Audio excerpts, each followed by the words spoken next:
नमस्कार, मी श्रीकांत चन्नापटन योगा इन्स्ट्रक्टर. तर आज आपण या थंडीच्या ऋतूमध्ये घ्यावयाची काळजी. तर आपण निरोगी राहण्यासाठी कोणत्या गोष्टीचा वापर केला पाहिजे, कोणत्या गोष्टी आपण टाळले पाहिजे, ते आपण थोडंफार माहिती घेणार आहोत. तर या थंडीच्या ऋतूमध्ये आपण सकाळी उठल्यानंतर गरम पाणी प्या आणि तसेच शरीर उबदार असेल याकडे विशेष काळजी घ्या. यासाठी तुम्ही कानटोपी, स्वेटर, हातमोजे वापरा. लहान मुलांना सुद्धा स्वेटरचा वापर करा, कानटोपीचा वापर करा, हातमोजे द्या त्यांना. त्यामुळे त्यांचं सुद्धा शरीर अगदी गरम राहण्यास मदत होते.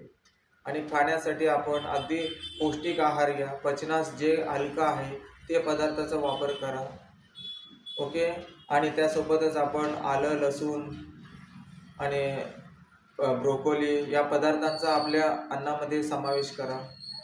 तसेच सकाळी तुम्ही नाश्त्यासाठी दही भातचा वापर करू शकता.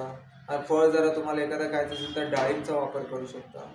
या थंडीच्या ऋतूमध्ये हे पदार्थ तुम्ही खाल्लं तर पचनासाठी अगदी हलका असतो आणि तुमचं तब्येतसुद्धा चांगलं तंदुरुस्त राहण्यास मदत होते.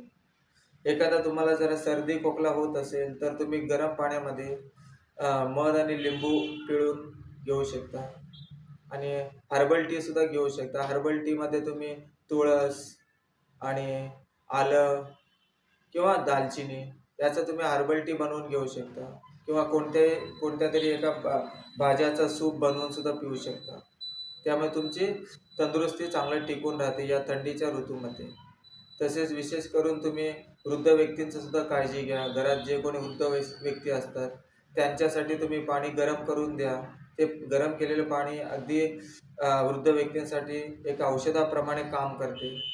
ओके. एवढं आपण या ऋतूमध्ये, या थंडीच्या ऋतूमध्ये काळजी घेणे हे अत्यंत आवश्यक आहे. ओके. धन्यवाद.